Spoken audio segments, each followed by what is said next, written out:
মানচিত্রে আমেরিকা থেকে রাশিয়ার দূরত্ব প্রায় ৭৫০০ কিলোমিটার, কিন্তু বাস্তবে এই দুই দেশ মাত্র ৩ কিলোমিটার দূরে অবস্থিত। এমনকি শীতকালে আমেরিকা থেকে রাশিয়ায় হেঁটে যাওয়া যায়। আসলে এই দুই দেশের মাঝে রয়েছে বেরিং প্রণালী, যা দুই দেশকে আলাদা করে রেখেছে। কিন্তু যদি একটু জুম করে দেখা হয় তাহলে দুটি দ্বীপ দেখা যাবে। এই ছোট্ট দ্বীপটি হলো আমেরিকার, এখানে মাত্র ৮২ জন লোক বাস করে। আর এই বড় দ্বীপটি হলো রাশিয়ার, যেখানে শুধুমাত্র রাশিয়ার সৈন্যরা থাকে। অর্থাৎ রাশিয়া ও আমেরিকার এই দুই দ্বীপের দূরত্ব হলো মাত্র ৩ কিলোমিটার। মজার ব্যাপার হলো, শীতকালে যখন এই দুই দ্বীপের মাঝের পানি বরফে জমে যায়, তখন এক দেশ থেকে অন্য দেশে হেঁটে যাওয়া যায়। পাকিস্তান পৃথিবীর এমন একটি দেশ যার ভৌগোলিক অবস্থানের কারণে ভবিষ্যতে বিলুপ্ত হয়ে যেতে পারে, কারণ পাকিস্তানের চারপাশে রয়েছে শত্রু দেশ। যেমন ভারত পাকিস্তানের সবচেয়ে বড় শত্রু, অন্যদিকে আফগানিস্তান কখনোই পাকিস্তানের সীমানাকে স্বীকৃতি দেয়নি। এছাড়া ইরান একটি শিয়া মুসলিম দেশ হওয়ার কারণে তাদের সঙ্গে পাকিস্তানের সম্পর্ক তেমন ভালো নয়, এবং পাকিস্তানের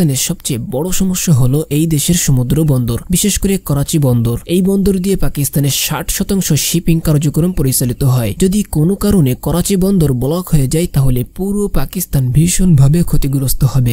ভারত ও শ্রীলঙ্কা পৃথিবীর মানচিত্রের খুব কাছাকাছি অবস্থিত দুটি দেশ, কিন্তু কখনো কি ভেবে দেখেছেন এই দুটি দেশের মধ্যে কেন একটি সেতু নেই? ১৫ শতকে ভারত ও শ্রীলঙ্কার মধ্যে একটি ল্যান্ড কানেকশন ছিল, যাকে আদমস ব্রিজ বা রাম সেতু বলা হতো। কিন্তু ১৪৮০ সালে এক বিশাল সাইক্লোন এই সংযোগটি ধ্বংস করে দেয়। এরপর শ্রীলঙ্কা সম্পূর্ণভাবে ভারত থেকে বিচ্ছিন্ন হয়ে যায়। ১৯৮২ থেকে ২০২৩ সাল পর্যন্ত এই পথে যাতায়াতের কোনো সুযোগ ছিল না। দুই দেশের অর্থনীতি উন্নতির জন্য শ্রীলঙ্কা ভারতের কাছে পার্ক স্ট্রেট নামে একটি সেতু তৈরির প্রস্তাব রাখে, কিন্তু রাজনৈতিক টানাপোড়ার কারণে সেটি বাতিল হয়ে যায়। অবশেষে ২০২৩ সালের অক্টোবর মাসে ভারত ও শ্রীলঙ্কা সেতু তৈরির প্রস্তাবে একমত হয়, কারণ ভবিষ্যতে যদি এই সেতুটি নির্মাণ হয় তাহলে ভারত এবং শ্রীলঙ্কা দুই দেশই অনেক লাভবান হবে।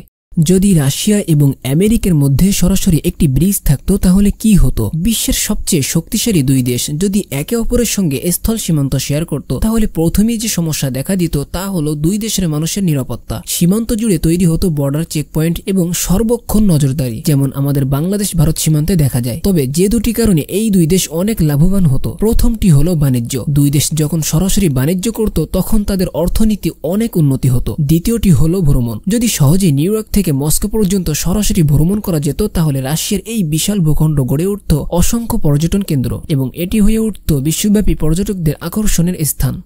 চিলি পৃথিবীর এমন একটি অদ্ভুত দেশ যার দৈর্ঘ্য ৪২০০ কিলোমিটারেরও বেশি, যা বাংলাদেশ থেকে রাশিয়া পর্যন্ত দূরত্বের সমান, এবং প্রস্থ মাত্র ১৮০ কিলোমিটার। কিন্তু চিলি এত লম্বা হলো কিভাবে? ১৮১৮ সালে যখন চিলি স্বাধীন হয় তখন চিলির এই বর্তমান ভূখণ্ডের মাত্র 1/3 ছিল। সেই সময় চিলির সরকার দেশকে প্রসারিত করার কথা ভাবল, কিন্তু সমস্যা হলো প্যাসিফিক ওশান অ্যান্ডিস মাউন্টেন্সের কারণে চিলির সামনে শুধুমাত্র নর্থ এবং সাউথের দিকে সম্প্রসারণের সুযোগ ছিল। ১৯ শতকের শেষের দিকে চিলি পেরু এবং বলিভিয়ার সাথে যুদ্ধে জিতে প্রাকৃতিক সম্পদে পরিপূর্ণ এমন কিছু ভূখণ্ড পেয়ে যায়, এবং এই যুদ্ধে বলিভিয়া সমুদ্র থেকে বিচ্ছিন্ন হয়ে যায়। ফলে চিলি আরো বেশি শক্তিশালী হয়ে ওঠে। এরপর দক্ষিণ আমেরিকার দ্বীপগুলো দখল করে নেয়। এভাবে ধীরে ধীরে চিলি বিশাল এক লম্বা দেশে পরিণত হয়।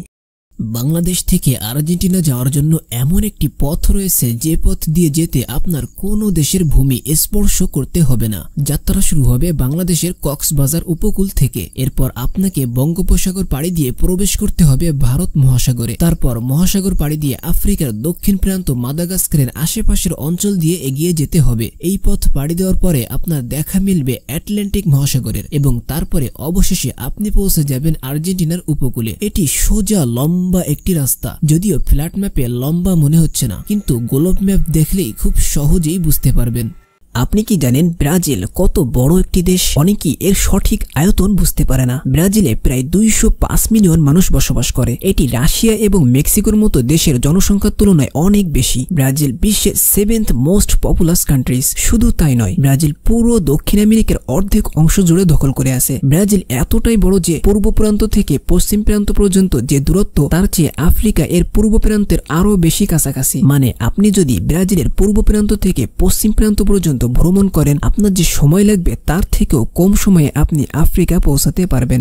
ইন্ডিয়া ও চায়নার মধ্যে সরাসরি কোনো প্লেন ফ্লাই করে না। 2019 সালে ইন্ডিয়া এবং চায়নার মধ্যে 500টিরও বেশি সরাসরি ফ্লাইট ছিল, কিন্তু 2024 সালে এই সংখ্যা শূন্যে নেমে এসেছে। যদি কোনো ভারতীয় চায়না যেতে চায় তাহলে প্রথমে তাকে হংকং যেতে হয়, তারপর সেখান থেকে ফ্লাইট নিয়ে চায়না চলে যায়। আসলে এর পিছনে একটি করুণ কাহিনী রয়েছে। 2020 সালের জুন মাসে ইন্ডিয়া এবং চায়নার মধ্যে এক বিশাল যুদ্ধ হয়, যে যুদ্ধে 20 জন ভারতীয় সেনা এবং 30 জনেরও বেশি চাইনিজ সেনা নিহত হয়। এই ঘটনার পর ইন্ডিয়া চাইনিজ অ্যাপ এবং বিমান চলাচল বন্ধ করে দেয়। চীন ও ইন্ডিয়ার সাথে সম্পর্ক কমিয়ে দেয়। বর্তমানে ইন্ডিয়া ও চীনের মধ্যে সরাসরি কোনো ফ্লাইট নেই। ভারতীয়দের চীনে যেতে হলে প্রথমে অন্য দেশে যেতে হয়, তারপর সেখান থেকে চীনের ফ্লাইট নিতে হয়।